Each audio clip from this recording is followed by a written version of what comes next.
Bom dia a todos. Nossos agradecimentos a esta casa, representando aqui os trabalhadores.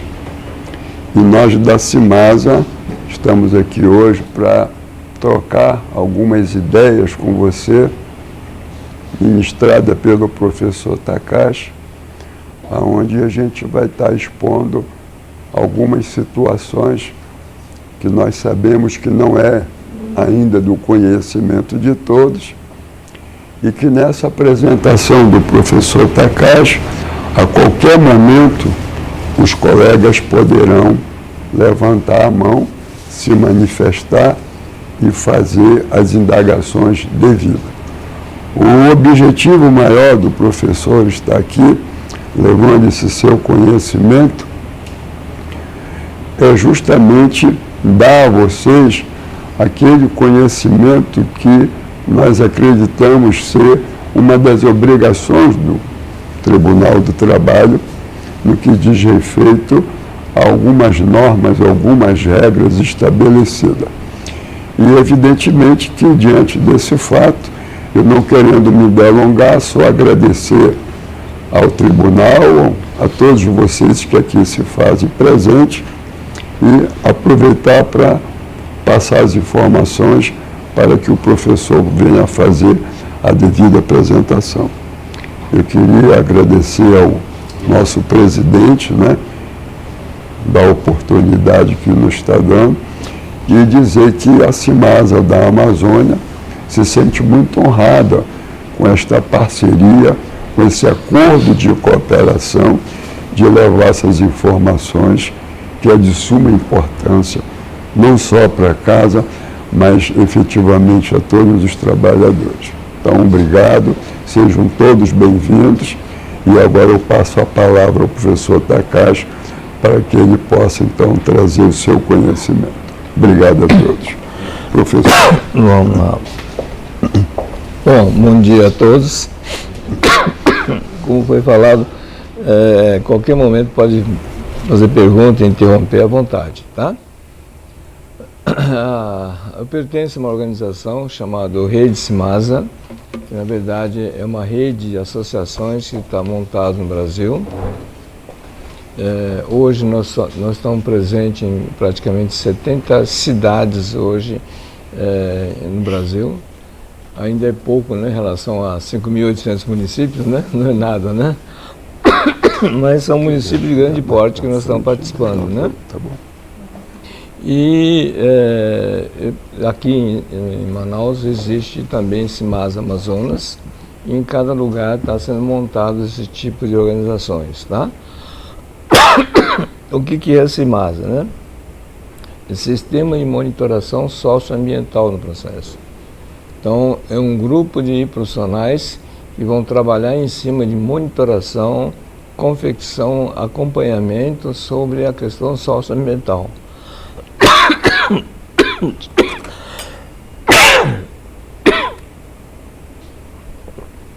Vamos lá. Desculpe aí. Então é o seguinte, esse grupo nasceu já há uns tempos atrás, porque começamos a participar do movimento da confecção das normas de responsabilidade social. Muita gente não sabe que existe norma e legislações sobre isso. Então isso começou no ano 2000, a formação de um grupo de comitê da ABNT para poder formar uma norma brasileira de responsabilidade social. Em 2004, a primeira versão dessa norma ficou pronta nesse processo. Eu sou um dos relatores dessa norma.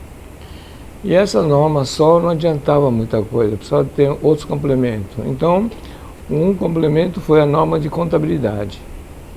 E já que o nome é balanço socioambiental, então a questão seria muito mais dados contábeis no processo. Com isso, o Conselho Federal de Contabilidade, no ano de 2004, abaixou uma resolução, chamada Resolução do Conselho Federal de Contabilidade 1003 de 2004, mencionando que essa norma iria entrar em vigor a partir do 1º de janeiro de 2006. Por que 2006? Por que essa data? Porque em 2005 era o fim do Acordo Mundial do Comércio Internacional sobre cota Hilton.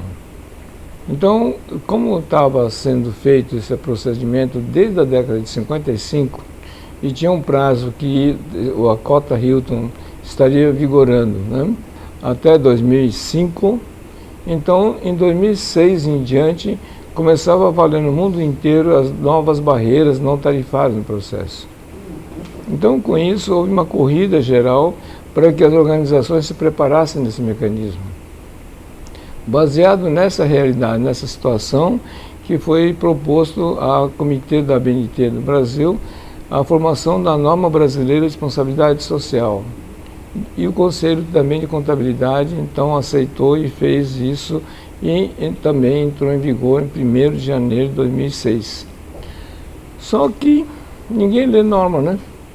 Não lê lei nem Constituição, muito menos norma, não é isso?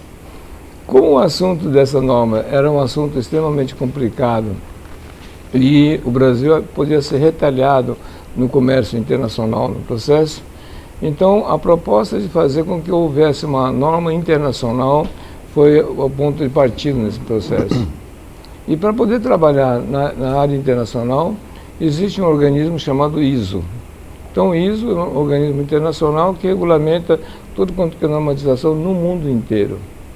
Então, foi proposto a ISO que criasse uma norma também mundial sobre a questão de responsabilidade socioambiental. Só que, um pequeno detalhe, né? Você pega um país muçulmano, por exemplo, e falar que homem e mulher têm o mesmo direito, é impossível, né? Não tem nem, muçulmanos nem consideram esse processo. Fazer um diagnóstico de fazer com que houvesse crédito de carbono no Egito, vai plantar árvore no deserto Saara? É praticamente impossível, né? Aí vai uma série de obstáculos no processo. Então a ISO achou melhor que fosse um documento não no sentido de certificá-los, como aconteceu com o ISO 9000, 14000, que são ISO certificações, não é isso? Então a ISO 26000 passou a ser um guia de recomendação internacional. Como é que cada país teria que preparar a sua normatização desse processo? Então, para uniformizar essa linguagem.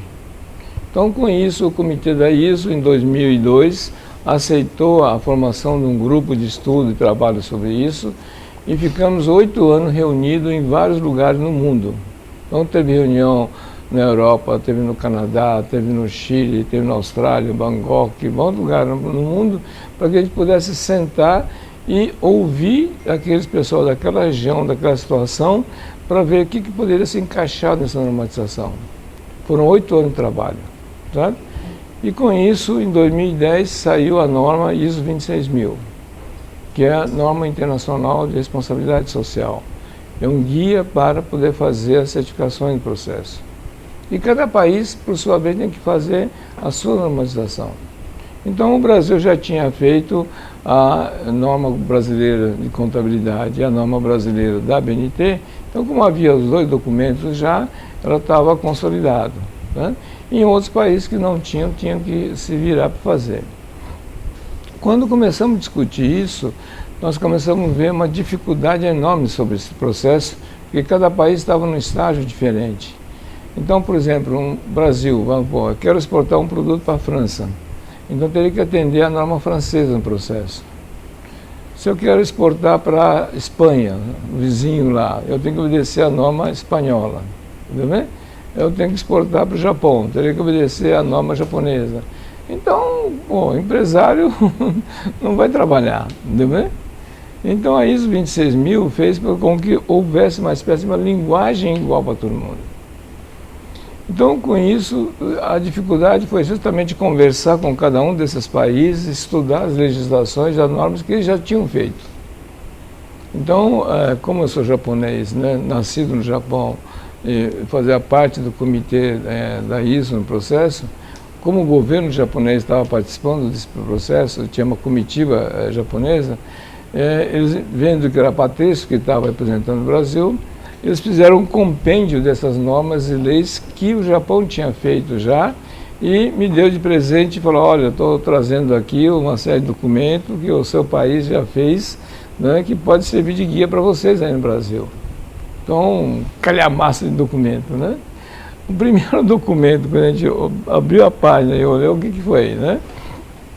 A primeira normatização que o Japão tinha feito sobre responsabilidade socioambiental está datada de 64. O Brasil entrando em intervenção militar, não é isso? E os caras já estavam discutindo o que é responsabilidade. Então tem certas linguagens, por exemplo, ou tipo de atitude que a gente quer tomar no processo, quando você leva isso ao conhecimento do mundo inteiro, a coisa é completamente diferente. É incrível a forma de analisar e avaliar isso. Então, por exemplo, no Japão não tem lixeira na rua, não tem varredor de rua. Por que você, porco, joga e o imposto tem que pagar o funcionário para limpar a rua? Entendeu, né? Cada um que limpe o seu. Entendeu, né? E aí vai. Então, existem conceitos completamente equivocados no processo. Isso para nós foi não digo desastre, mas foi um abismo de conhecimento, de informações, de como a gente está atrasado nos procedimentos nossos. Isso não era uma questão só de alguma norma ou alguma legislação só, não. É o processo conceitual de responsabilidade. Esse é o ponto importante. Então, quando nós falamos que o Brasil tem legislações e normas, né, em relação ao balanço socioambiental, nós ouvimos da comunidade internacional a palavra assim, né? Opa, estamos abafando, né? Não era isso, não. O pessoal estava gozando da gente. Quer dizer que vocês fazem tanto cambalacho contábil que vocês tiveram que fazer uma norma para poder avaliar se o cara está cumprindo as leis. Mas que porra é essa? Então, uma coisa surpreendente é a questão das informações e conceitos, né? Então, quando você senta numa reunião com eles, é uma situação completamente, como que é a máscara do terceiro mundo, né? Subdesenvolvido, literalmente. Então, o nível de conversa, o nível de apresentação, de discussão, eram completamente diferentes. E como havia vários países, né, subdesenvolvidos, terceiro mundo participando do processo, então o pessoal do primeiro mundo teve que fazer uma espécie de um dicionário de orientação. Olha só, chegou a esse ponto, né? Porque muitas vezes que nós achamos que é importante, para eles não. Então, tipo assim, um caso clássico. No próprio tema da norma do processo, se a norma seria norma de responsabilidade social ou norma de responsabilidade social e ambiental. Uma primeira discussão, né? Bom, do ponto de vista do país desenvolvido, né, não precisaria colocar a questão ambiental, mas só tendo responsabilidade social, está na cara que ele tem que melhorar a sociedade, então o ambiental faz parte. Assim como questão econômica, um monte de coisa. Mas só que país subdesenvolvido, não. Eu tinha que colocar o ambiental. Entendeu? Mas o problema não era só isso. Todo mundo tinha medo do Brasil. Medo do Brasil. Por quê? O Brasil estava propondo isso. Quando houve essa propositura, o pessoal, todo mundo, o país primeiro mundo puxou o freio. Por quê? Seria o país mais beneficiário do processo. Olha só. Eles sabiam da situação. Então eles achavam que a ação socioambiental que o Brasil estava propondo no processo não só favorecia, né, a outros países, mas também favorecia especificamente o Brasil e a China, que são dois países em desenvolvimento expressivo no processo. Então, com isso, eles começaram a ter medo no processo. Então, para formar o comitê da ISO, para fazer a norma, o primeiro lugar foi o seguinte: como o Brasil é terceiro mundo, para poder propor o trabalho no processo, para formar o comitê para esse processo, eu tinha que ter apadrinhamento de um outro país desenvolvido. Não pode. Olha só o negócio. Bom, como nós tínhamos conhecimento que a França, na década de 70, já tinha feito essas legislações de norma, então nós fomos conversar com o governo francês para que pudesse apoiar. Não. Alemanha? Não. Espanha? Não. Inglaterra? Não. Estados Unidos? Não. Canadá? Não. E a gente estava num buraco sem saída no processo. Aí lembramos e descobrimos que tinha uma brasileira no primeiro mundo. Então, a rainha da Suécia é uma brasileira. Então, como lembramos desse fato, entramos em contato com ela, pedindo uma ajuda, explicando o que era a situação. Na mesma hora ela aceitou, nem titubeou, não, estou à disposição do Brasil, ótimo, eu ajudo. Quando ela manifestou o interesse no processo, o alemão falou sim, a canadense falou sim, o alemão, todo mundo começou a falar sim. A gente precisava de 60 países signatários para poder fazer o acordo, para fazer o comitê para isso. 60 países.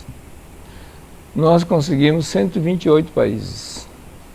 Então foi instalado o Comitê Internacional sobre ISO 26000.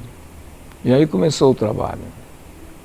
Isso demorou 8 anos desse procedimento. Então o Brasil foi o país que solicitou e o lançamento dessa norma também foi no Brasil. A primeira reunião da abertura foi feita em Salvador, na Bahia, e o encerramento e a definição da última sessão foi feito em São Paulo. Então, com isso, esse assunto teve todo um trâmite a ser feito no Brasil. Isso é, como isso tinha que ter um conhecimento e anuência de todos os estados no Brasil, então em todos os estados brasileiros foi feita uma espécie de uma conferência sobre a questão de responsabilidade socioambiental, coordenada pela Federação das Indústrias de cada estado. Eu tive em todos os estados, inclusive, presente sobre isso. Aqui nós realizamos também. Aqui o evento aconteceu no antigo hotel, como chama aquele hotel lá?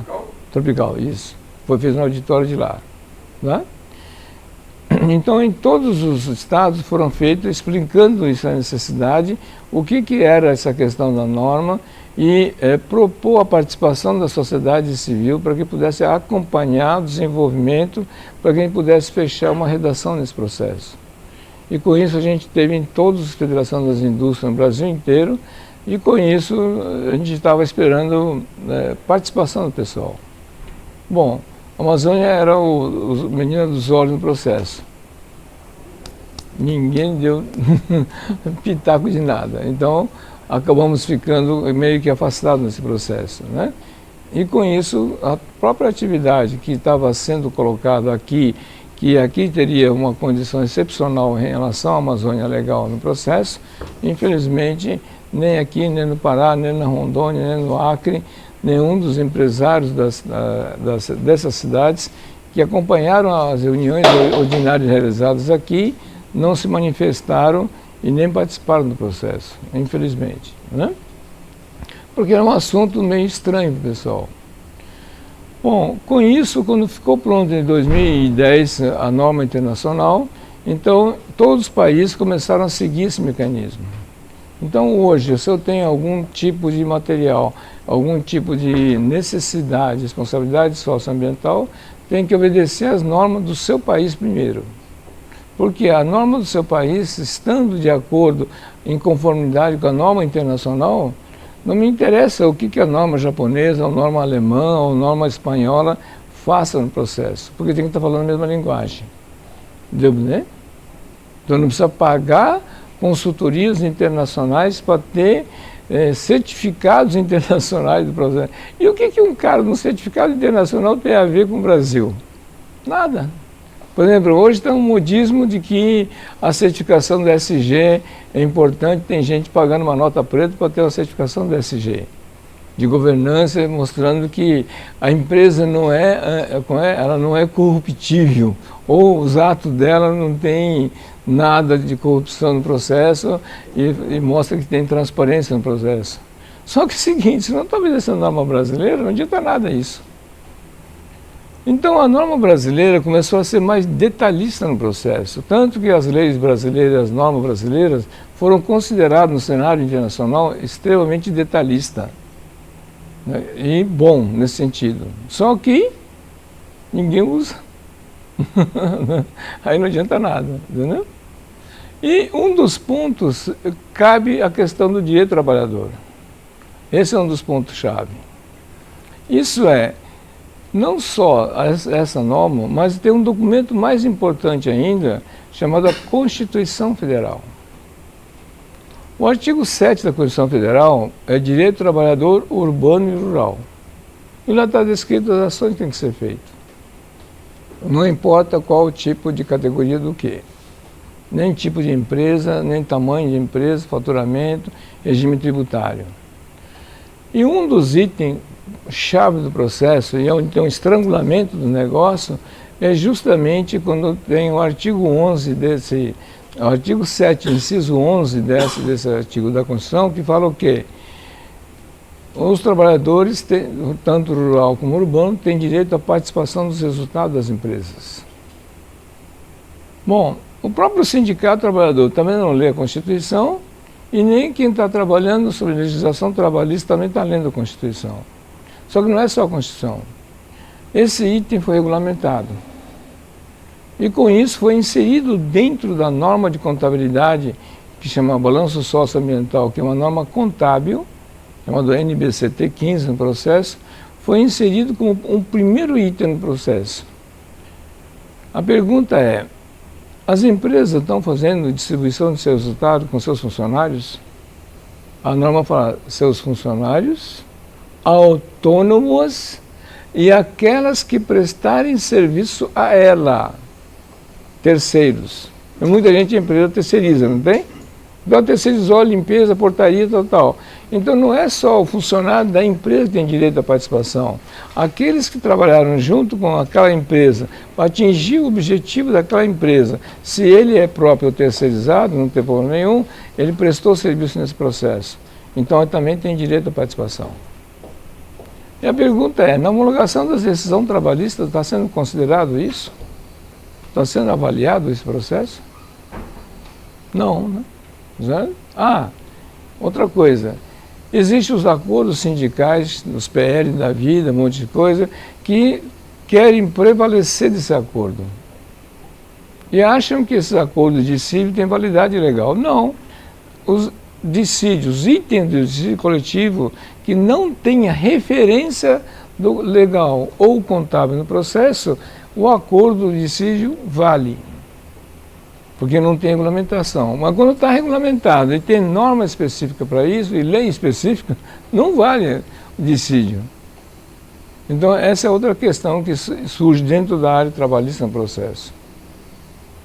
E dentro desse processo, quando está falando em distribuir resultado, ninguém falou que está distribuindo resultado, lucro líquido da empresa. Ninguém falou isso. Por uma ignorância do processo e pela malandragem do pessoal, eles querem colocar dentro da distribuição do resultado o balanço da empresa como resultado líquido baseado nele. Não, por que não vale isso? Porque esse processo de resultado líquido da empresa, a lei permite que a empresa faça uma série de dedutibilidades no processo e pode chegar a dar prejuízo porque tem direito de fazer todo um provisionamento e dá para fazer esse tipo de ação no processo. Pode fazer manobras contábeis. Então, para evitar essas manobras contábeis, a norma de contabilidade criou um documento complementar chamado o quê? T3. O que é isso? Valor adicionado. Então, o que tem que ser distribuído do resultado aos funcionários não é o resultado do balanço líquido que a empresa apresentou, e sim o valor adicionado. Isso é, quanto que a empresa valia o ano passado, quanto está valendo esse ano. Essa valorização que os funcionários têm direito, assim como terceiros também. E isso ninguém está analisando na homologação trabalhista. E daí a questão que foi feita aqui, a reunião para discutir sobre isso. Não só esse processo, porque não é só a distribuição do resultado só.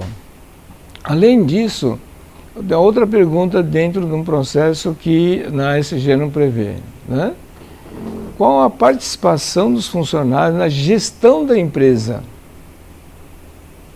Né? Então, existe algum procedimento disso? Então, a norma de contabilidade faz esse questionamento. Além dos dados que tem que ser preenchidos, se tem quantos homens, mulheres, em que cargo, salário, ocupação, faixa etária, sexo, um monte de coisa, tem todo um dados específico nisso. Mas tem uma série de outras perguntas interessantes.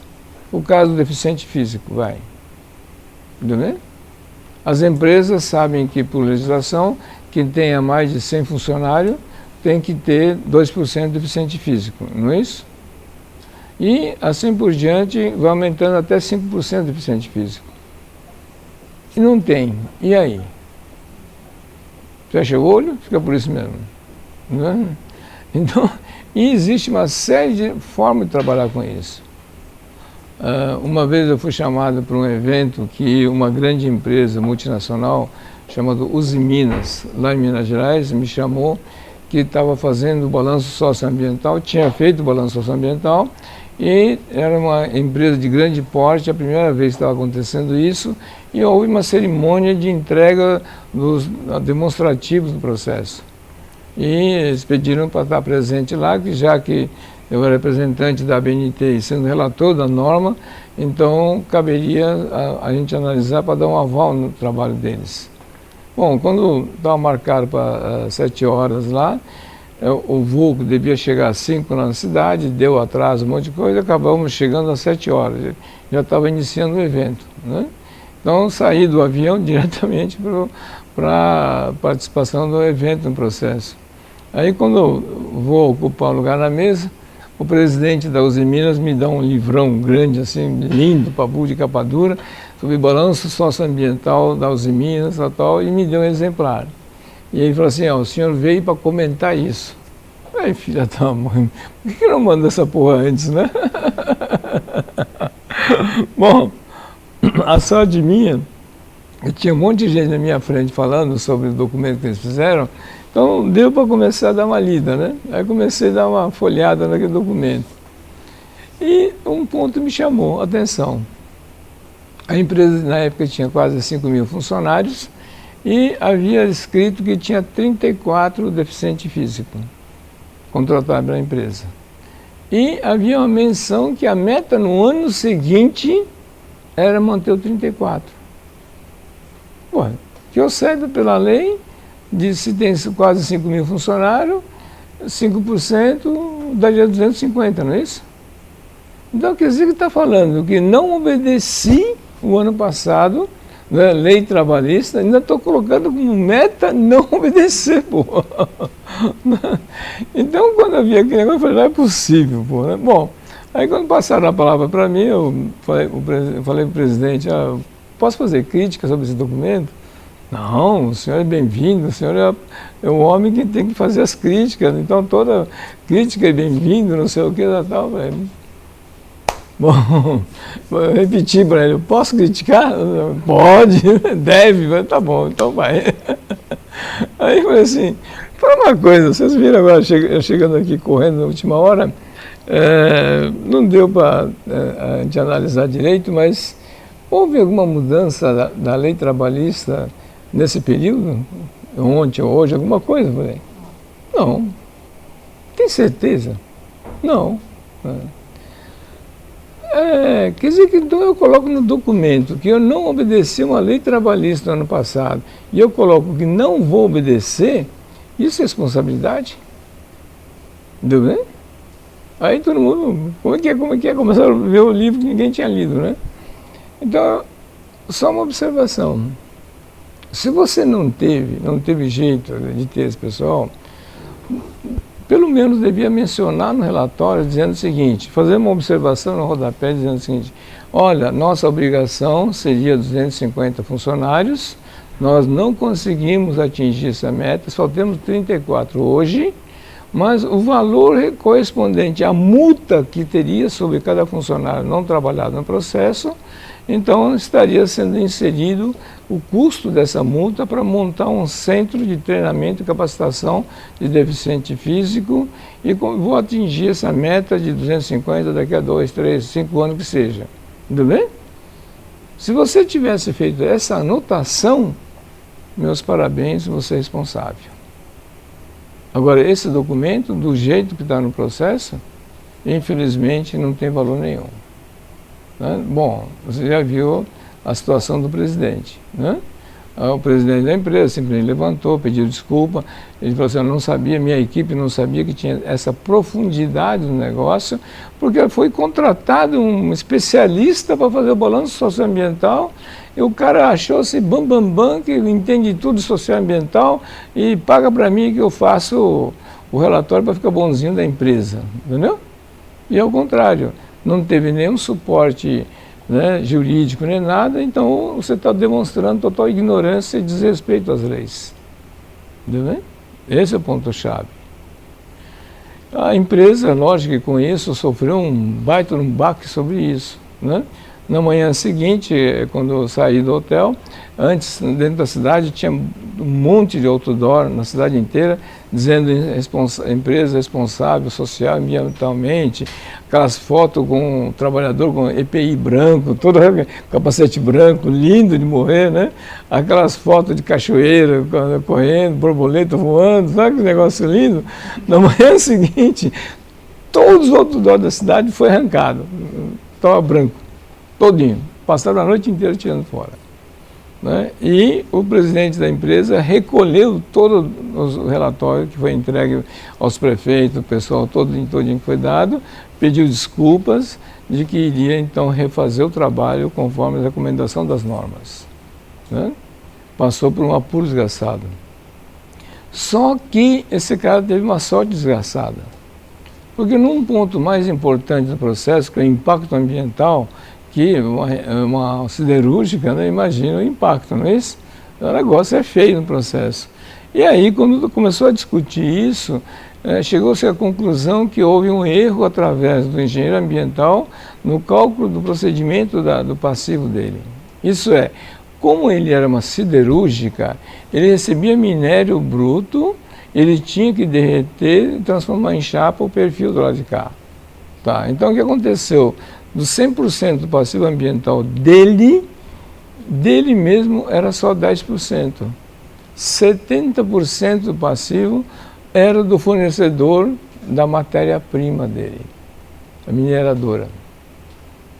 Então a mineradora não neutralizando a questão ambiental, se eu compro dela, acaba sendo passivo meu. Entendeu, né? Agora, se ele me vender já neutralizado, é crédito. Então, balanço é para isso. Bom, imediatamente o presidente da Uzi Minas foi falar com o presidente da companhia Vale do Rio Doce e foi comentar com ele, falou, que tal você me ajudar aqui, você fazer o balanço socioambiental seu, um monte de coisa, para neutralizar essa matéria-prima para me fornecer, já que eu sou o maior cliente seu, todo no seu vizinho no processo, está na cidade vizinha, entendeu? Aí o presidente da companhia do Vale do Rio Doce falou, não vou fazer. Aí ele falou, pô, cara, não, sou o maior cliente seu, pô, por que você não vai fazer isso? Aí o cara, não, explica, me dê uma razão para me aceitar o não seu. O cara falou simples, a nossa mina vai exaurir em 25 anos. Então por que eu vou investir nesse negócio? Aí o presidente da Uzi Minas pulou. Como é que é o negócio? Vai acabar o minério em 25 anos? Eu estou dobrando a minha fábrica, o negócio para consumir mais, você não me falou nada disso. Que porra é essa? O cara ficou uma vara no negócio. Né? E o cara falou, não, é que é segredo da empresa, a gente não pode ficar falando dos outros, mas nossa mina vai exaurir em 25 anos.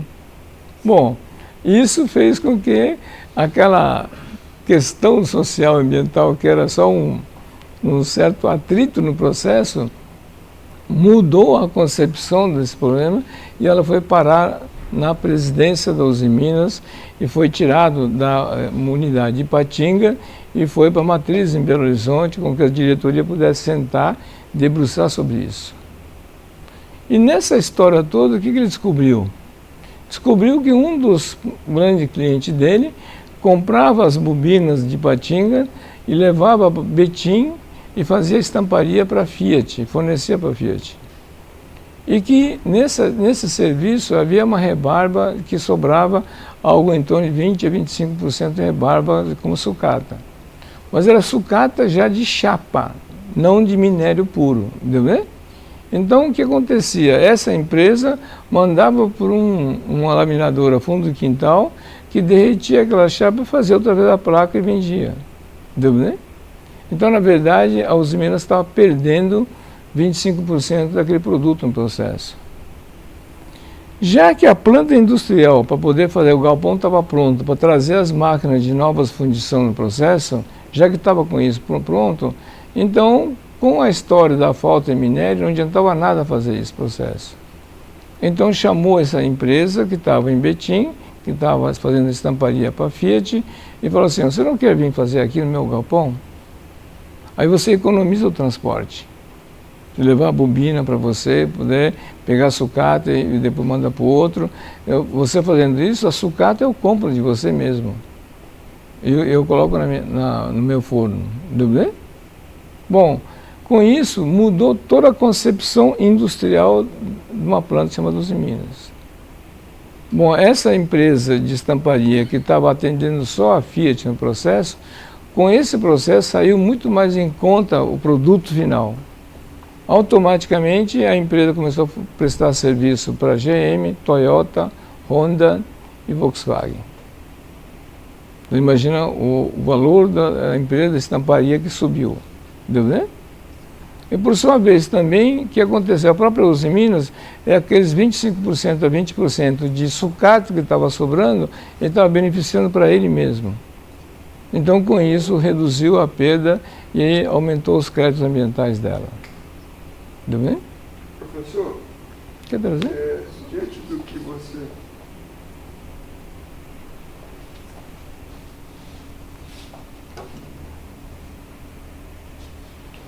Diante do que você está abordando, fazendo uma analogia, você quando cita o exemplo dessa empresa, do ponto de vista institucional, essa temática da questão do balanço socioambiental, entendo eu como amazônica, que nós temos a obrigatoriedade de ser um exemplo a ser seguido pelo Brasil em função de nós estarmos na maior parte da biodiversidade do planeta. Sim, obrigação. Então, assim, ou seja, eu não posso ser casa de ferreiro, espeto de pau. Eu tenho que implantar uma norma, uma regra, uma lei a ser aplicada.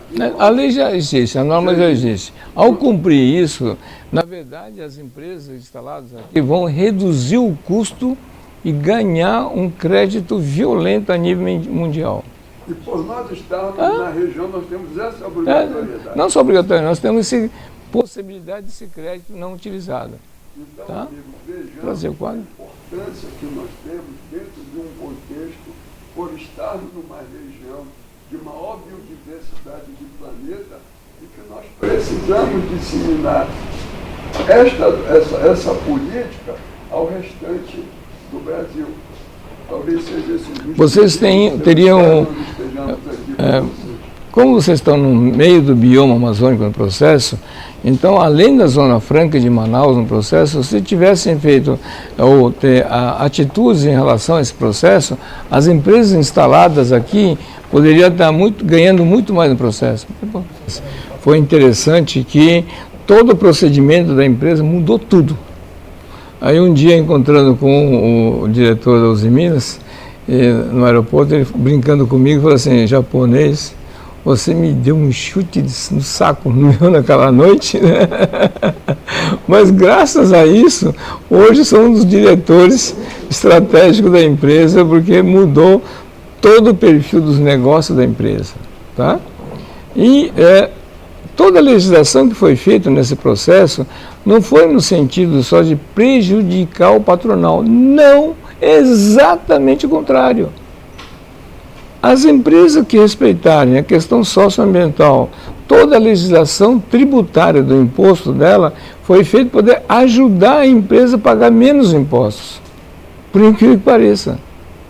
Por isso existe uma legislação específica que foi criada em 95 para isso. E, no entanto, o pessoal não lê, não acompanha isso. Aqui eu tive uma briga homérica aqui sobre esse assunto. Porque aqui a Zona Franca de Manaus tem uma legislação específica no processo que tem uma série de vantagens para as empresas, mas em nenhum momento dentro dessas legislações está falando que é proibido utilizar a renúncia fiscal. Então, quando começamos a falar isso para os empresários, explicar que tem essa possibilidade de utilizar a renúncia fiscal nas suas atividades, simplesmente o pessoal do Conselho de Contabilidade daqui começou a fazer um boicote comigo, eu não sou contador, então começou a falar assim, não escuta japonês que vocês vão preso. O cara começou a falar isso. Né? Aí, como uma das empresas me comunicou sobre isso, a campanha que estava sendo feita pelo Conselho de Contabilidade local, então eu pedi para a Federação das Indústrias daqui que organizasse uma reunião para discutir isso e que chamasse todas as empresas da Zona Franca de Manaus e seus respectivos contadores para a gente me explicar isso. Bom, o auditório ficou cheio. E aí nós explicamos o que é a lei de incentivo fiscal, que é uma coisa, e o que é uma lei da renúncia fiscal, que é outra coisa. A lei de incentivo fiscal é sobre IR a pagar, imposto de renda a pagar. Então, se a empresa tem 100 para pagar de imposto de renda, ela permite que 6 seja destinado para o Fundo de Criança e Adolescente, ou cultura, ou esporte, e 94 paga para o governo. Então, a empresa paga 100 de qualquer jeito. A renúncia fiscal não, é um percentual do lucro operacional antes dos descontos. Então, com isso, muda a base de cálculo do imposto. E quando as empresas não fazem isso, está pagando imposto de renda a mais. Então, eu pedi para organizar essa atividade, eu vim aqui para explicar isso para o pessoal, só que eu não fiz só isso. Eu pedi para o delegado da Receita Federal, na época, estar presente no evento. Ele veio ao evento. Então, assim que eu expliquei, eu pedi para o delegado explicar, ele sobe no palco e ele fala, né? Bom, vocês me conhecem, eu sou o delegado da Receita Federal daqui, a minha posição é contrária do japonês, meu negócio é cobrar imposto, né? Mas para colaborar com vocês, vou fazer o seguinte, como eu tenho acesso a todos os impostos de renda de vocês, então, eu vou apagar o nome, vou apresentar algumas empresas aqui para mostrar o que o japonês está falando. Ele apresenta lá, o modelo de uma empresa. Aí ele fala, está vendo essa lei aqui que o japonês falou? Vocês deixaram em branco a coluna. Pega outro, está vendo? Também deixou em branco. Ele pegou a empresa pequena, grande, multinacional, pegou tudo quanto é jeito. Aí chegou num momento e ele falou assim, agora vamos fazer uma brincadeira. Né? O que aconteceria se eu clicar o cursor naquele lugar que a lei que o japonês falou?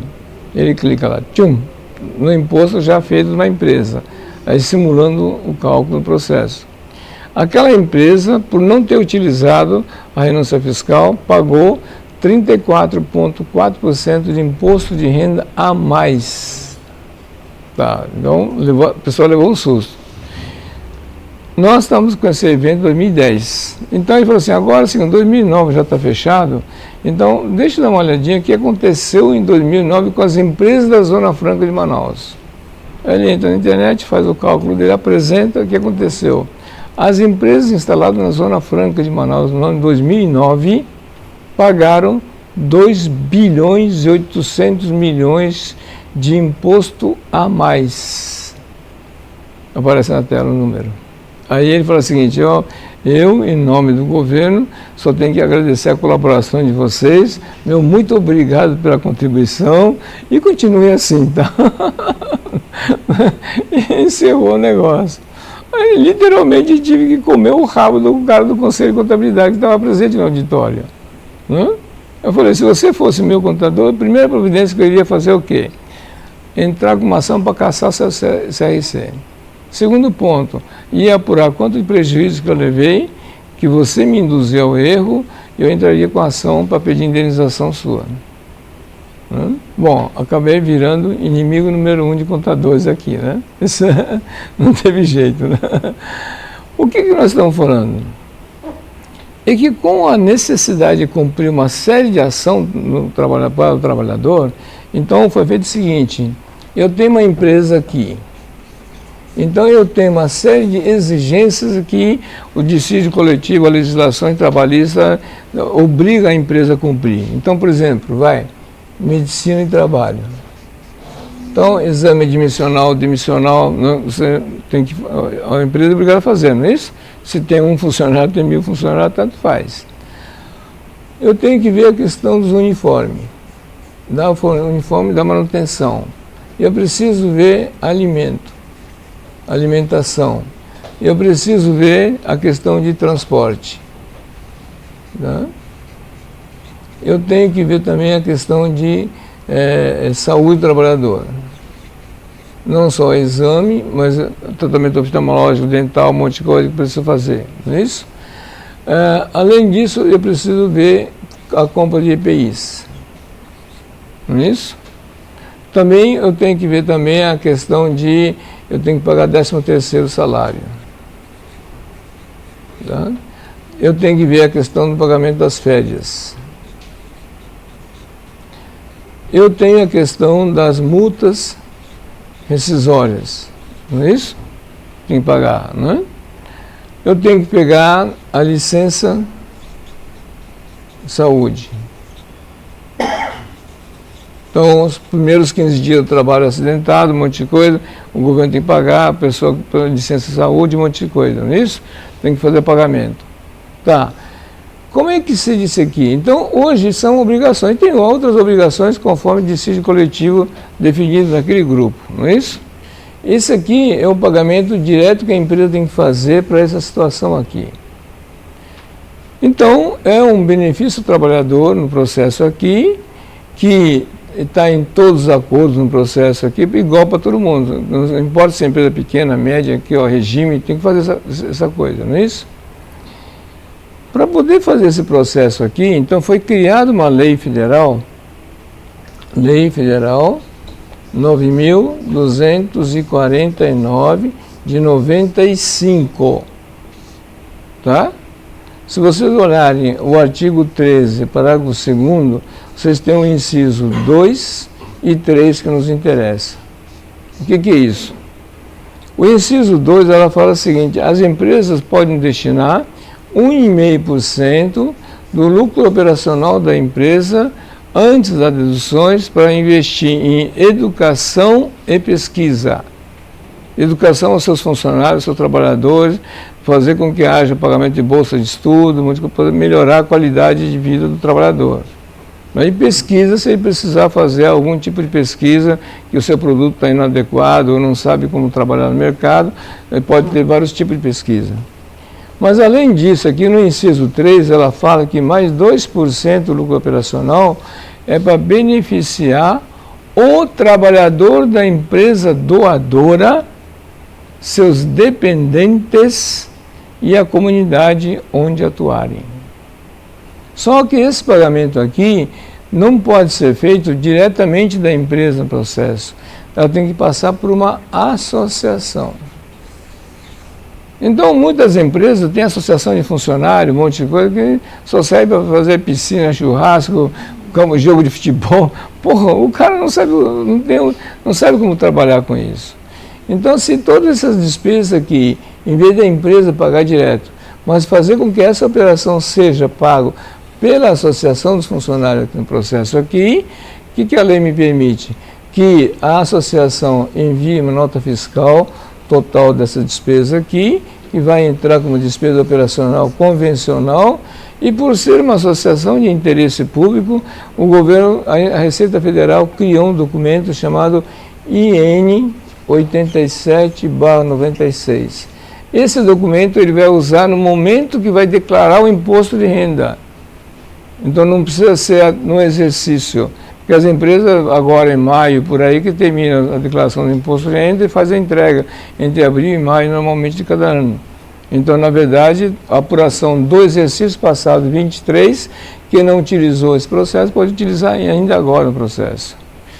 Isso é, se ela é feita dessa forma, aqui entrou como despesa operacional e aqui entrou com renúncia fiscal e abaixou a base de cálculo do imposto de renda da empresa. Essa brincadeira vai fazer com que o IR da empresa aqui tenha uma redução e 34,4% no processo aqui, ó. E atende todos os pré-requisitos legais em relação a isso, e que com isso a empresa pode estar tendo a certificação em relação social e ambiental. Então, na verdade, nenhum dessas obrigações trabalhistas, um monte de coisa, não seria fator de aumentar o custo operacional da empresa. Então, se alguém achar que a questão do balanço socioambiental veio para ter mais uma despesa adicional para a empresa, é exatamente o contrário. Exatamente o contrário. Então, nesse processo, um dos pontos-chave é a rescisão trabalhista, que é o que nós falamos da questão de como é que foi feita a distribuição de resultado. Porque um deles aqui é a distribuição de resultado. Deu bem? Então, nenhum desses pagamentos seria ônus para a empresa. Isso é, eu estou tirando do imposto de renda que estou pagando para o governo federal. Saiu do bolso dele. Saiu, lógico, mas descontou na hora de pagar. Deu bem? Então, nenhuma dessas exigências é cabível reclamação para o lado empresarial, dizendo que isso vai onerar o pessoal. Então, para que isso não seja dessa forma no processo, como tem uma ignorância muito grande sobre esse assunto, isso tanto tributarista, contadores, gestores de empresa, um monte de coisa, auditores, um monte de coisa, não tem conhecimento. É incrível isso. Então, e a lei de 95, não mudou até hoje aqui, ó. Ela não vai mudar porque esse aqui é o resultado do acordo que foi feito em 90, quando o Brasil ingressou na Organização Mundial do Comércio. Então, essas exigências que vocês estão vendo aqui, não foi nenhuma malabarismo de algum sindicalista espertinho que fez isso. Não. É recomendação da OIT. Está reclamando de quê? Deu, né?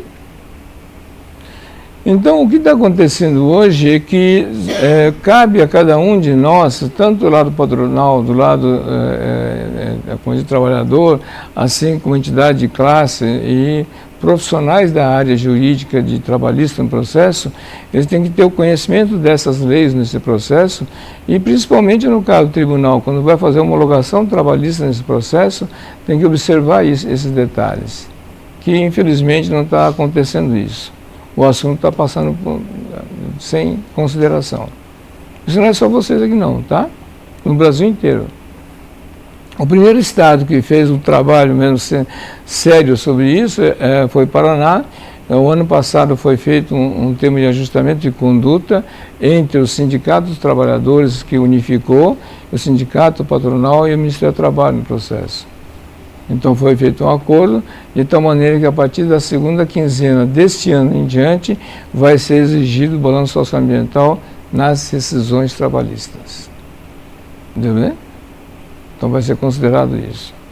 Já que isso remete ao direito constitucional no artigo 7, o inciso 11, que é a participação dos funcionários, né, no resultado da empresa, no processo. Porque se não fizer isso, um sindicato qualquer ou um trabalhador que se sentir prejudicado, que foi homologado uma rescisão trabalhista sem respeitar esse direito constitucional, ele pode entrar com ação não contra o empregador, mas sim para quem homologou a rescisão trabalhista. Então se imagina o imbróglio que daria em termos judicial, entendeu, né? E é um direito constitucional, desde 88, entendeu bem? Então, daí a necessidade de preparar, capacitar e criar forma de trabalho com isso. Então, nós temos ajudado o Sindicato dos Trabalhadores de uma seguinte forma, tá? Essas operações não podem ser feitas pelo sindicato. Então, o que acontece? Eu tenho aqui o Sindicato dos Trabalhadores aqui, eu tenho o Sindicato Patronal aqui no processo aqui, e monta-se aqui no meio uma associação de assistência social, aqui, pelos sindicatos. No caso do Paraná, o que aconteceu? Começou com um sindicato, né, de pequeno porte, e ela acabou unificando vários sindicatos com a mesma ideia no processo. Hoje são 38 sindicatos associados numa única associação chamada Unicind, que é uma associação em forma de OCIP aqui, ó. Tá? Como ela não pode fazer, essa associação que está fazendo. E vários sindicatos então se associaram a ela aqui, 38 sindicatos. Entendeu? A empresa tem que fazer algum tipo de benefício, um monte de coisa no processo. Então, para que vai fazer? Ela pode fazer através da associação e a associação repassa para os sindicalizados de cada uma delas aqui, ó. E esse repasse de que o sindicato patronal fez o acordo aqui, a empresa que é a obrigação dela aqui, quem vai pagar não é o sindicato, são essas empresas que vão pagar para a associação. Com isso, essas empresas vai fazer com que esse valor que ele acabou de passar aqui possa ser igual à renúncia fiscal dedutível do imposto dela no processo. Deu bem? Só que ela não fez só o programa de benefícios, só aquela questão da despesa operacional do processo. Qual foi um dos gargalos? A maioria das atividades empresariais, a atividade no processo, precisa fazer o seguro do trabalhador. Certo? Então, é um dos itens. Alguns itens são obrigatoriedade disso. Então, com isso, o que acontece? Se eu tenho uma empresa aqui, eu tenho 50 funcionários, o outro tem 200 funcionários, for contrair seguro para comprar isso aí no mercado de seguro, então o cara vai cobrar R$50, né, vai cobrar, né, R$60 por aí, por vida. Agora, se eu sou uma associação aqui, junta tudo isso aqui, eu tenho 10 mil vida. Quanto a seguradora me faz? Seguro em grupo. Ela abaixa isso aqui, ó, para R$3,50 a R$5 por vida. Entendeu? Você viu a diferença do negócio?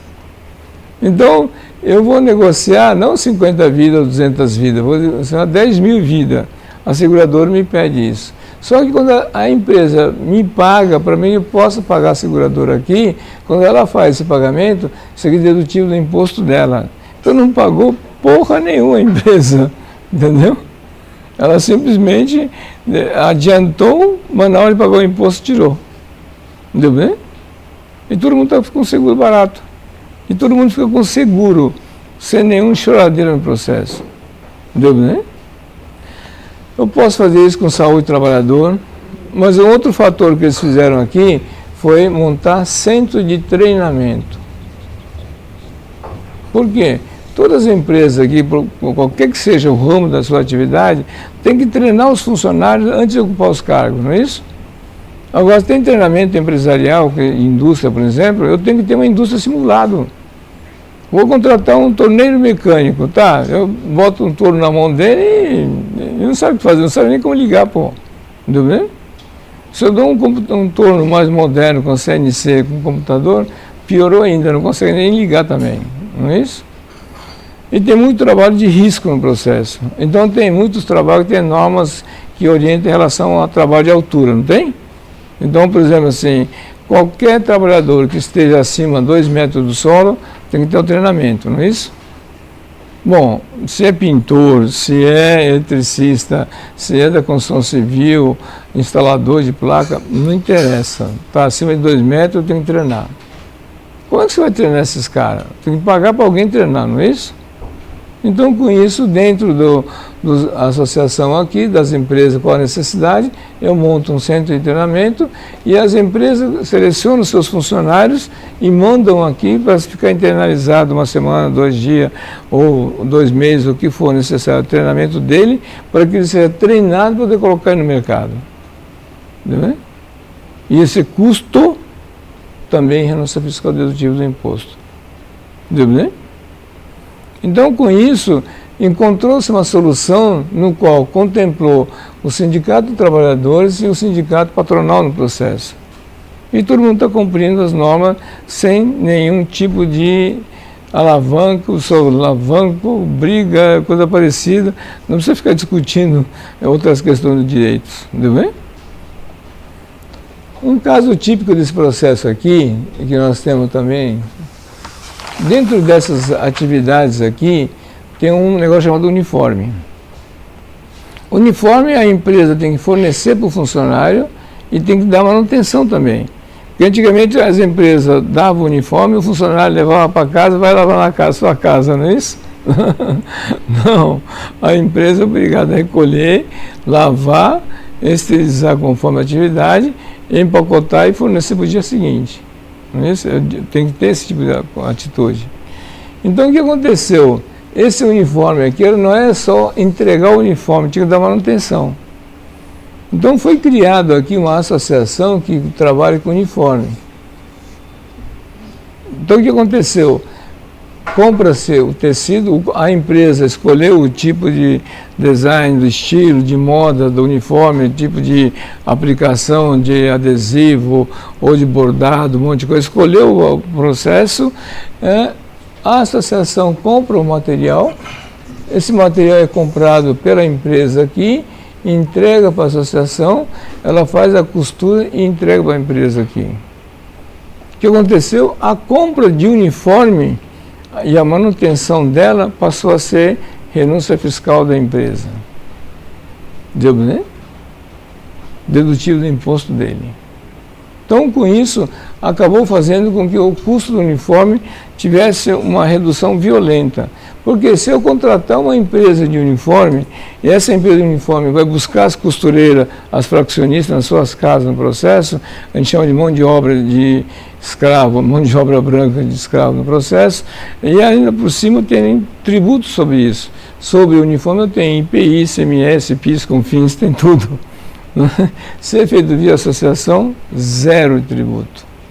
A tributação no uniforme aqui dá 48% aqui, ó. E aqui via associação é zero. Então fazendo uma ação social. Deu bem?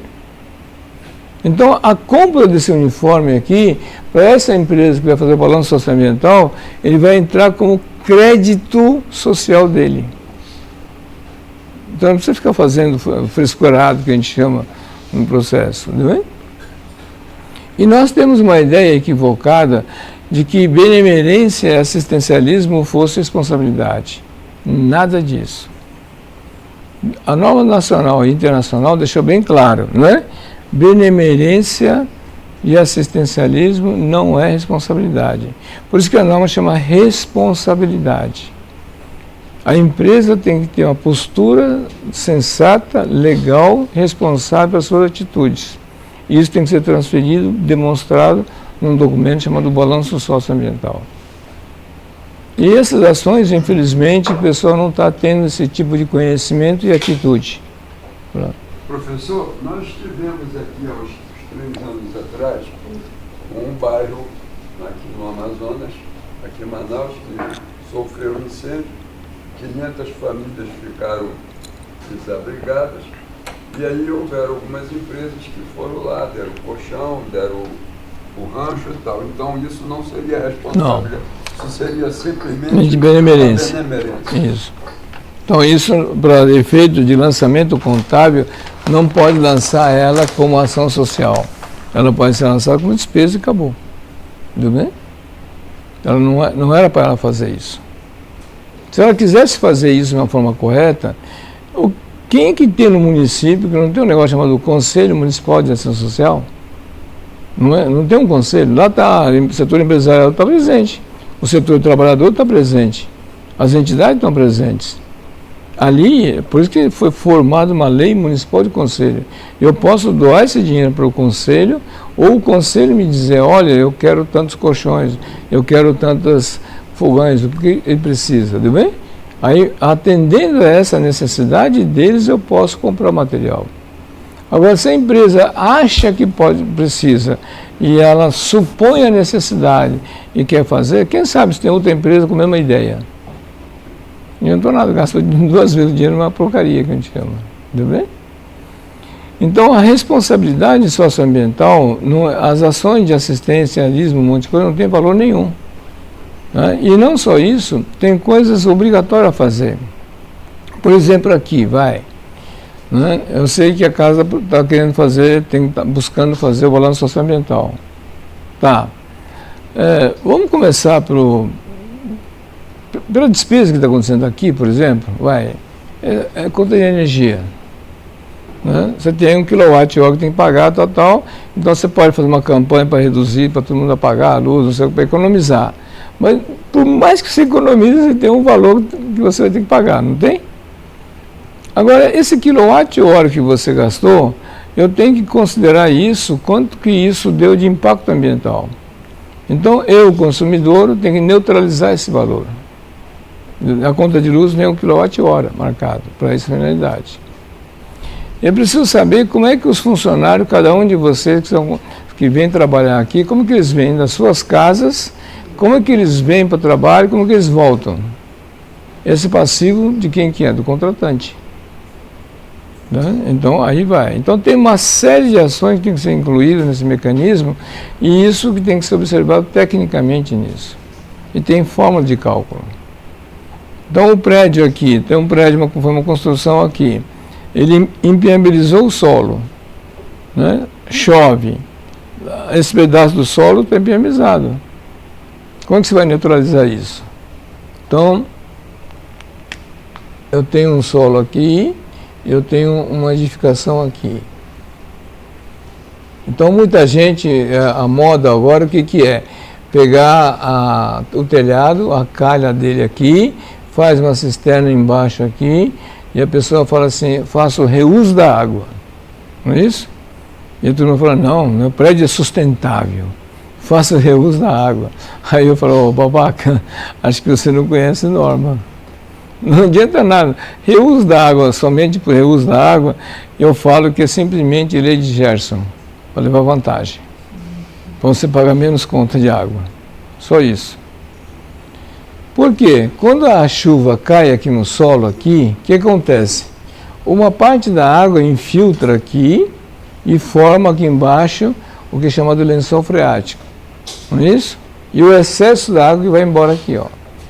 No momento que eu construí, fiz uma construção no processo aqui, essa área da construção aqui, esse pedaço todinho aqui, ó, tá? Está impermeabilizado. Então não absorveu água. Deu bem? Você causou um impacto. Para isso tem cálculo. Tem que ver metragem quadrada da área, quantos metros quadrados dá, versus índice pluviométrico. Isso tem um mapa pluviometria no Brasil para todos os municípios. Vai dar X metro cúbico de água que caiu aqui, nesse processo na chuva aqui. Aí eu preciso pegar o índice de absorção do solo aqui, que na sondagem tem. Então vai me acusar quantos metros cúbicos que eu deixei de contribuir aqui, ó. Não é isso? Está impermeabilizado. Então esse aqui versus o valor da água aqui é seu passivo ambiental que você vai ter todo ano no seu projeto. Porque o seu arquiteto, o seu engenheiro, suas construtoras não se preocuparam na questão socioambiental e fizeram a construção. Acabou. Todo mundo acha bonito. Agora, se eu fiz essa cisterna aqui, mas se tivesse feito aqui o poço de absorção aqui, e esse poço de absorção, a metragem quadrada aí construída igual, né, o poço de absorção que você fez aqui, um processo aqui, então em vez de ser passivo ambiental, seria crédito ambiental aqui, ó. Uma coisinha simples, não estava fazendo isso. Em muitos municípios já tem legislação sobre isso. São Paulo também, qualquer tipo de construção que tiver uma área ocupada de 700 metros quadrados impermeabilizado, se não fizer o poço de absorção, o IPTU é progressivo. Entendeu? Então, em São Paulo, tem uma corrida de furar o subsolo das garagens para fazer poço de absorção, para não subir o IPTU. Entendeu? Para devolver água. Senão o que acontece? A água corre na superfície da água, dá enxurrada, aí são obrigados a fazer piscinão, não sei o que lá, tal, para reter água de chuva, não é isso? Que cada um impermeabilizou e largou. Entendeu bem? Então, com isso, começa a surgir uma série de normas e legislações sobre esse processo, que todas elas vêm no sentido de ajudar o processo. Tá? Então, o que nós falamos sempre para uma empresa é que, para que ela possa estar respeitando a questão das normas e, por outro lado, ter o ganho dela nesse processo, o que nós recomendamos é simplesmente o seguinte: a empresa está aqui, tá? Ela pode ter 3 tipos de organização de terceiro setor, poder ajudar elas aqui. Uma delas é social, que é esses programas Trabalhador, um monte de coisa que nós estamos falando agora. Ela pode ter uma área de tecnologia, TI, todas as empresas, toda atividade tem computador, é obrigado a ter software, um monte de coisa. Em vez de fazer ela própria, sozinha, para a empresa dela, existe uma legislação chamada ICT. Né? Então tem uma lei que faz ICT, Incentivo à Ciência, Tecnologia e Inovação. E o governo brasileiro, na década de 90, obrigou que todos os estados brasileiros tivessem uma associação chamada Sofitex, já que vai precisar de software. Entendeu? Não adianta ter seu computador sem ter o software, não é isso?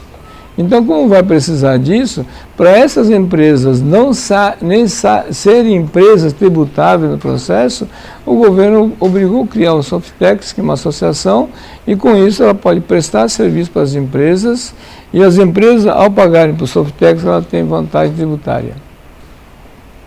Não fazem. Aqui no Sofitex, aqui em Amazonas, eu tive umas 3 reuniões com eles. Não adianta. O cara está confundindo com sindicalismo, não quer trabalhar, e tipo assim, eu estou ganhando o meu, os outros são concorrente meu. Entendeu? Pô, e aí o Estado inteiro perde. Entendeu? E eu tenho também a questão ambiental aqui. Então, não tem nenhuma atividade que não tenha impacto ambiental. Nela também o governo criou uma legislação específica fazendo o quê? O promotor do meio ambiente local pode fazer o que a gente chama de conversão das multas ambientais. Porque quando uma empresa é multada na questão ambiental na promotoria, aquela multa, quando a empresa paga para o governo federal, ele vai para o executivo e é caixa 2 do governo. Porque como entrou dinheiro sem nenhuma origem, então a despesa ele pode fazer o que ele quiser com isso. Então, para que evite isso, a promotoria faz com que não dê multa para o cara. Aqui, no caso, você tem uma associação ambiental, o promotor pode destinar a multa ambiental para cá e ele pode acompanhar a utilização dele. E essa questão, para poder manutenção dessas atividades aqui, não precisa ser só da empresa. Ninguém falou que é só da empresa. Eu tenho aqui um mundo de fornecedores aqui, então, em função dos fornecedores aqui, proporcionalmente à atividade que ele me fornece, serviço, matéria-prima, um monte de coisa, eu posso fazer com que haja contribuição social, tecnológica, ambiental para cada uma dessas organizações. Então, com isso, não é simplesmente da empresa só. Então, se a empresa souber fazer atividade do terceiro setor, aquela obrigação legal trabalhista, aquele custo, aquele processo todinho, acaba sendo benefício para a empresa, porque vai ter a participação disso aqui. Um caso clássico disso é um cara aqui chamado banco. A empresa tem que ter sempre conta bancária, não é isso? Tem que pagar o funcionário via banco, um monte de coisa, não fazem isso? Aí a pergunta que eu falo é a seguinte: o que o banco dá de volta para vocês? Nada, não é isso? Não sei se vocês lembram, na eleição passada presidencial, teve um candidato que falou que se ele fosse eleito, ele ia resolver as pessoas do SPC e Serasa. Né? Teve um político que falou isso. E muita gente gozaram a cara dele. Né? Eu estava outro dia no Rio de Janeiro, estava numa cerimônia na aeronáutica, e eu fui apresentado para o presidente da empresa de marketing político. Falou: esse aqui é o melhor marqueteiro político, não sei o que, tal, e ele fez campanha para Ciclano e tal, e foi falando o nome. Aí quando falou o nome do Ciro Gomes, que foi ele que falou na campanha sobre isso, aí ele falou: você que ferrou ele? Falei para ele. A gente não se conhecia, né? Aí ele falou: por quê? Quando o cara falou isso na campanha, o que você achou e a sua equipe acharam? Tem gente que tinha a melhor equipe de marketing político, tal. Então o que a sua equipe falou? Ele falou assim: não, esses políticos ficam vomitando as coisas na campanha e a gente tem que ficar contornando por trás, por não sei o que, tal, e começou a se justificar. Aí eu falei assim: você acabou de me provar que você ferrou o homem. Aí o cara levou um susto. Por quê? Porque se a equipe fosse tão boa no processo, bastava ver um negócio chamado Resolução Bacen, Banco Central, 3.109, de 2003, 21 anos, dizendo o quê? Todos os bancos instalados no seu município e seus agentes financeiros de crédito, o que for cooperativa, o que for, têm obrigação de destinar 2% do depósito à vista dos bancos para uma associação de crédito para financiar pessoas que não têm conta bancária que estejam no SPC e Serasa. Sabiam disso? Então, se a equipe fosse bom, entrasse no Google da vida o que ele falou, você encontraria essa resolução. Então, você acabou de provar que você ferrou a campanha política, que se a equipe fosse boa, pegaria isso e faria o gancho político para o cara ganhar a eleição. Vai para ele. Tudo bem? Aqui em Amazonas, aqui, tem a mesma situação disso. E muita gente aqui no banco daqui falava o seguinte para mim, não, mas o meu banco já faz ação social na favela da Rocinha, no Rio de Janeiro, na favela de Paraisópolis, em São Paulo, e dava desculpa que fosse. E por outro lado, nas empresas instaladas aqui, quando eu discutia a questão da renúncia fiscal dos 2% do lucro operacional dela aqui, eles me davam a desculpa de que a empresa não tem essa capacidade de resolver isso aqui, uma vez que isso era resolvido na sua matriz em São Paulo ou no Rio de Janeiro, e que aqui era só zona de produção. Essa desculpa que eu dava. Bom, eu falei assim, muitos desses empresários que falavam isso aqui, falaram assim, você está me achando com cara de trouxa? Eu falei, para você ter direito da Zona Franca de Manaus, tem que ter matriz aqui. Que eu saiba, está na lei isso. Né? O que está em São Paulo administrativamente, resolvendo lá, é uma filial. Então nós estamos falando de 2% do lucro operacional das empresas com matriz aqui. Tá? E ficava nesse embate no processo. Então nós propusemos a criação de uma lei municipal em Manaus, dizendo que todas as empresas, em relação à renúncia fiscal sobre depósito compulsório que for, tem que ser aplicado aqui no município. A lei municipal 281 de 2011. Quem elaborou essa proposta de lei e pediu para ser aprovado fui eu. E foi aprovado. Então, não tem mais justificativo que as organizações daqui não têm como tirar dinheiro, coisa parecida das empresas. Só que esse processo, se não houver uma disseminação do processo com o pessoal, não consegue viabilizar esse mecanismo. Então, uma das coisas que a gente acabou fazendo um acordo aqui, no caso, o TRT tem interesse, então vamos treinar e capacitar o pessoal.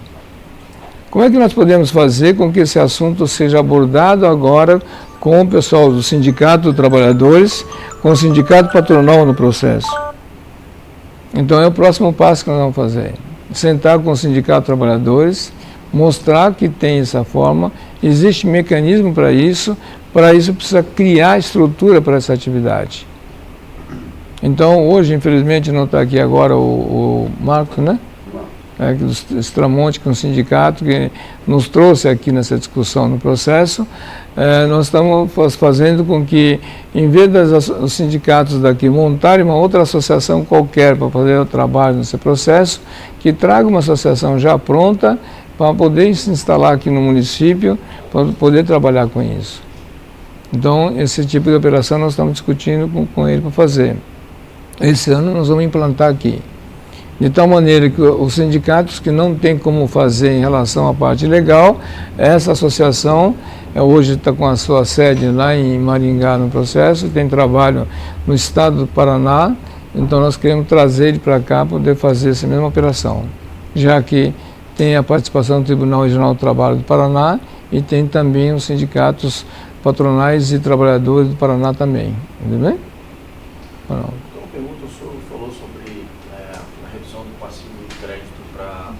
Sim. Da empresa. Na questão, por exemplo, da administração pública. Opa, bom dia. O senhor comentou sobre a questão do passivo do crédito, geralmente ele cabe à empresa. E aí eu estava interessado sobre a questão da administração pública, se isso Sim. também ela se volta para a administração. Não. E nesse passivo, você falou de repente sobre o transporte dos servidores, dos seus funcionários. Se de repente não haveria um arranjo, por exemplo, no que o senhor propôs, né, entre associação, sindicatos, por exemplo, hoje a gente vê falar muito sobre energia solar. Tem esse conjunto, energia solar, um transporte híbrido, algo voltado de repente para um financiamento ou de repente uma compensação em relação a isso, de repente para impulsionar. Existe, na verdade. Só que você não sabe usar. Né? Porque eu falo isso, eu tive uma experiência em 2016 e quando cheguei em Manaus eu falei assim, olha, a questão é energia solar, aliás em 2014. E o Brasil ele demorou, a gente está em 2024, as pessoas ainda duvidam que seja a energia solar, e vai ser energia solar, porque no restante do mundo já está a energia solar. Então a gente vê, né, esse debate novamente sobre a questão de transporte com matriz mais sustentável, vamos dizer assim. A gente está testando agora, por exemplo, ônibus em Manaus com célula combustível. O mundo já usa. Então, a gente sempre está 10, 15 anos atrás nessa questão, né, do estado da arte, da tecnologia. E isso não seria, como o colega aqui falou inicialmente, a gente tomar a dianteira nesses debates. Porque a gente é o centro dessa discussão, da questão da Amazônia, esse é o objetivo e a gente demora nesses aspectos. O objetivo do CIMAS é exatamente isso, né? Levar o conhecimento do pessoal que existe uma ferramenta chamada terceiro setor. Porque se fizer isso que você está falando como empresa, está ferrado. Só para ter uma ideia, assim, só na parte de energia solar, vai. Uma coisa que o pessoal não sabe, tá? 1998 foi o ano da privatização das concessionárias elétricas no Brasil inteiro, tá? Em toda a conta de luz, desde essa época até 2016, todos nós pagamos um adicional na conta de luz de 0,25% com eficiência energética. Esse dinheiro tinha que devolver ao consumidor depois. Tanto público, qualquer conta. Privado como público. Em 2017, esse valor passou a ser 0,25% aqui, ó. 0,5%. Dobrou. Quem que recebeu esse dinheiro de volta? Ninguém, né? Aliás, muita gente não sabia. O edital da licitação aqui, na época não tinha internet, todos os jornais de todos os estados brasileiros, por 3 meses, foram obrigados a publicar o edital na íntegra. Quem está na época lembra que tinha que chegar ao final de semana um jornal grosso assim, ó, que era o edital todinho, entendeu? E lá estava escrito exatamente isso. Todo mundo comentava sobre privatização, nos enterros, no boteco, no trabalho, todo mundo comentava sobre privatização. Aí eu fazia a pergunta assim, vocês estão discutindo o quê? O índice está pouco ou está mais? O que é isso? Não. Eles nem leram aquela porra do edital, estavam comentando que privatização é nociva, não sei o que lá é prejudicial. Pô, sem nenhum tipo de informação. Só que é o seguinte, olha o que acontece. A concessionária elétrica está aqui. Eu tenho aqui uma farmácia aqui. E eu fiz a conta dessa eficiência energética e vamos supor que eu levantei que eu tenho 10 mil para receber. Aí eu tenho uma padaria aqui, que eu fiz a conta, tem 20 mil para receber. Se eu entro na ação contra a concessionária nesse negócio, você vai ganhar. Porque você tem esse direito. Aí na hora de ele pagar, a concessionária fala assim, padaria, que documento fiscal que você vai dar para mim? Pãozinho? Café? Bolo? Bolacha? Eu não comprei isso de você. Entendeu? Eu não posso te pagar com isso. Não tem esse consumo aqui. Farmácia, que documento fiscal você vai me dar? Shampoo, aspirina, o que vai ser? Entendeu? Não tem como lançar. Entendeu? Agora, se eu tivesse uma associação ambiental aqui no processo de eficiência energética, eu poderia ter a procuração deles aqui e negociar com a concessionária. Por quê? Quando a concessionária pagar isso aqui para mim, para ele vai ser renúncia fiscal dedutível do imposto dele. E com esse dinheiro eu posso comprar as placas para cada um deles aqui, o solar para eles. Sem nenhum custo. Ele ganha 2 vezes. Entendeu? A empresa concessionária dele. Nós estivemos falando com o concessionário daqui, exatamente sobre isso. Pergunta se tem interesse. Por isso, a Amazonas Energia perdeu a concessão. É questão cabeça do empresário. Entendeu? Infelizmente. Eles é dono de negócio, né? E não é só isso. População também que tem direito de fazer esse negócio não se organizou, não foi atrás. Entendeu? Fica reclamando da conta, mas não foram capazes de analisar sobre isso, poder ir atrás. A conta do celular também tem. Taxa, Entendeu? ninguém vai atrás. Então, o que está acontecendo hoje é o seguinte: a falta desse conhecimento é um dos fatores que nós temos trabalhado em cima do pessoal. Uma das coisas que a gente faz é o quê? Pega-se a OAB local, que infelizmente o assunto do terceiro setor não é estudado na academia, na faculdade, então a pessoa sai sem saber nada disso. Então nós fizemos o quê? Aqui no caso do Amazonas, foi montada a Comissão de Direito do Terceiro Setor dentro do OAB e treinamos o pessoal, de tal maneira que possa fazer isso. Nós estamos negociando com as universidades e faculdades que coloquem isso na matéria, na grade curricular das escolas. Então, se você não preparar esse pessoal sobre isso, aquele negócio que vai acontecer com o contador e me chamar de porra louca. Entendeu, né? Então, o que acontece? Todo mundo está perdendo dinheiro com isso. De ônibus, por exemplo, transporte. Foi feita uma emenda constitucional em 2015. Emenda constitucional. Dizendo que todos os tipos de transporte é de interesse social. Isso é direito de imunidade tributária. Por que não está fazendo isso? A aplicação do que ele acabou de dizer na área de transporte, por exemplo, transporte urbano, passagem que custa R$4, ela pode ser paga por R$2,50, sem que venha mexer na lucratividade do empresário. E transporte, por exemplo, tem a prefeitura subsidiando uma grana que ela pode deixar de subsidiar para investir em outro segmento. 30 milhões Mas a ignorância é tanta pela falta de informação e por mecanismo que tem que ser dirigido através das instituições, né?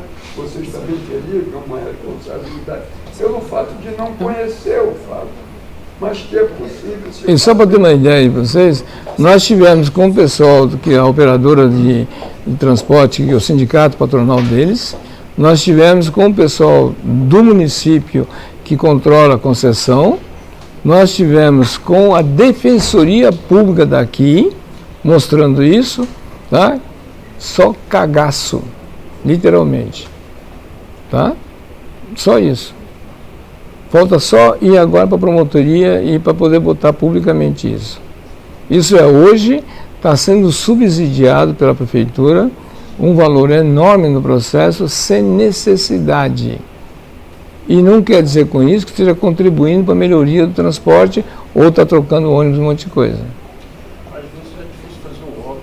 Não é questão de óbvio, não. Não é não. Interesse. Interesses que tem por trás que não querem que apareça no processo. Não, mas eu digo também que às vezes, dependendo do ponto que você fala, tem dificuldade de ter essa conversa ou avançar. Uma delas é a falta de conhecimento. Não, uma delas é a falta de conhecimento. Mas essas questões estão tudo na internet, está livre aí, porra. Entendeu bem? Nas empresas, por exemplo, quando a gente discute, eu já vi na minha frente, né, contador, tributarista ser demitido na minha frente. Porque o empresário vira uma fera quando sabe que está pagando uma nota preta para um profissional e não está orientando ele adequadamente, entendeu? Então isso tem um efeito cascata violento no processo. Então a função nossa do CIMASA é exatamente isso. Assim como nós estamos falando com vocês, nós já estamos fazendo uma série de negociação com o Tribunal de Contas, com outros organismos que entendam como é que é o terceiro setor, de que maneira que elas têm que considerar para isso fazer com que haja uma melhoria na qualidade de vida do pessoal. Entendeu? Então, esses tipos de atividade que nós estamos fazendo. Então, propondo mudança de leis, né, mudança de normas, um monte de coisa para poder orientar o pessoal. Entendeu? Por exemplo, assim, um outro absurdo que nós encontramos aqui, tivemos uma demanda em relação ao hotel de selva, né, porque está tudo bagunçado. Eu fui visitar alguns deles, pelo amor de Deus, é um crime no processo. Aí eu fui descobrir que foi montada uma Associação Brasileira de Hotel de Selvas. Sabe onde está a sede dela? Você imagina que esteja onde? Uma sede da Associação Brasileira de Hotel de Selva. Em São Paulo, na Faria Lima. Pô, e o pessoal daqui, como é que é esse negócio? Não está interessado. Deu bem? Aí vai. Tudo bem, deu para ter uma noção mais ou menos? O que nós estamos fazendo aqui é o seguinte, além desse seminário, tem uma agenda programada para cá, tá? Aí, dependendo do interesse de vocês, da demanda de vocês, pode nos comunicar, ver uma forma de atender a necessidade. E, além disso, tendo outras situações no decorrer das atividades de vocês e que vocês acham que a gente pode estar orientando, participando, nós podemos fazer isso. Bem entendido, isso não tem custo para vocês, não tem nada sendo cobrado sobre isso, tá? E aí depende muito da demanda que vocês venham a apresentar para a gente poder ver como que a gente pode ajudar, tá? Já existe um pedido, inclusive, para que monte uma associação dos funcionários, inclusive de vocês no processo, não no sentido de ser uma entidade de classe sindical, não, tá? No sentido de como é que vocês podem trabalhar para poder beneficiar o trabalhador, para reduzir o custo e ganhar uma série de acordos para trabalhar com isso também, entendeu? Porque vocês não têm a possibilidade, como existiria numa empresa, de utilizar a renúncia fiscal da empresa, porque o tribunal é governamental, não paga imposto, né? Então não tem como extorquir ela, né? Mas tem outras formas para trabalhar com ela, entendeu? Porque, na verdade, quando vai fazer o balanço socioambiental do tribunal, esse fator entra no meio, entendeu? Então já serve, inclusive, para poder consolidar o balanço socioambiental da própria promotoria de trabalho, Tribunal de Trabalho, tá? Tudo bem? Então, o que precisar, nós estamos à disposição e o Rafael fica aqui, o Daniel fica aqui, o pessoal está aqui, da Celene também está aqui, nossa equipe, e pode estar trocando informação para poder dar andamento, tá bom? Tudo bem? Mais alguma dúvida, alguma coisa? Nada?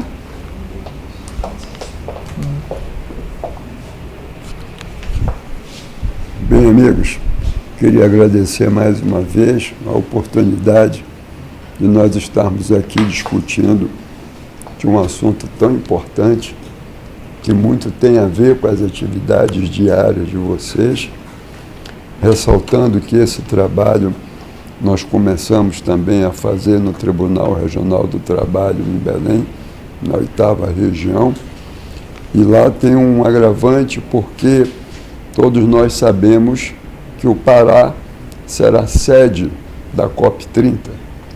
E a COP30 ela trata exclusivamente da questão ambiental.